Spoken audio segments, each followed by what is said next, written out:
Pernah dengar istilah Banjar?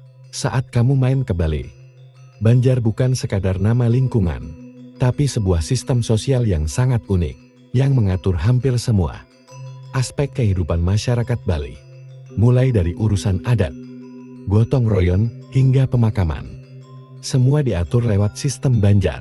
Lalu, sebenarnya apa itu Banjar? Kenapa begitu penting? Dan bagaimana sistem ini tetap bertahan?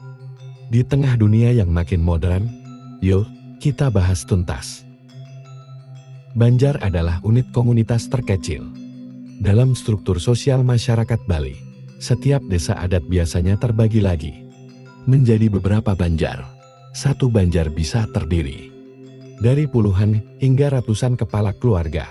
Disinilah masyarakat berkumpul, bermusyawarah, dan menjalankan kewajiban adat bersama. Bisa dibilang, Banjar adalah jantung kehidupan sosial masyarakat Bali. Banjar tidak hanya ngurus upacara adat, tapi juga punya banyak fungsi lain. Menyusun jadwal upacara dan naya, mengatur sistem duka, naben, mepandes, delail. Menyediakan bantuan sosial saat ada warga sakit atau meninggal, menjadi tempat warga berdiskusi dan mengambil keputusan bersama. Banjar juga memfasilitasi kegiatan pemuda, SEK Teruna, kelompok wanita, hingga kegiatan ekonomi lokal. Setiap banjar punya struktur organisasi sendiri. Pimpinan banjar disebut Kelian Banjar, yang dipilih oleh warga dan bertugas sebagai koordinator segala kegiatan. Di bawah Kelian ada Peta Juha, sekretaris, bendahara, dan beberapa seksi khusus seperti keamanan, konsumsi, dan upacara. Mereka bekerja secara sukarela berdasarkan prinsip gotong royong dan kebersamaan. Dalam Banjar ada juga yang disebut SEKA atau kelompok-kelompok kecil. Contohnya SEKA Teruna, Teruni, Pemuda-pemudi. SEKA Gong kelompok gamelan. SEKA Santi kelompok pembaca puja. SEKA Banjar masak. Bahkan SEKA tukang. Semua kelompok ini bekerja, saling melengkapi, dan menyokong kegiatan adat dan sosial di Banjar. Saat ada upacara besar seperti P.O. Dalam, Ngaben,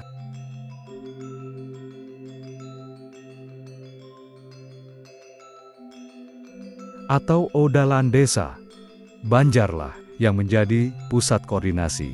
Semua warga wajib NGIYH, baik dalam bentuk tenaga, waktu, maupun dana. Banjar menjadi tempat di mana adat bukan sekadar aturan, tapi bagian dari kehidupan sehari-hari. Inilah yang membuat masyarakat Bali punya ikatan sosial yang sangat kuat. Di zaman digital ini, sistem Banjar pun ikut beradaptasi. Beberapa Banjar mulai pakai grup, WhatsApp, Google Form, bahkan live streaming upacara. Meskipun begitu, nilai-nilai dasar Banjar tetap dijaga. Musyawarah, gotong royong, dan kebersamaan. Teknologi hanya alat, tapi jiwanya tetap tradisi.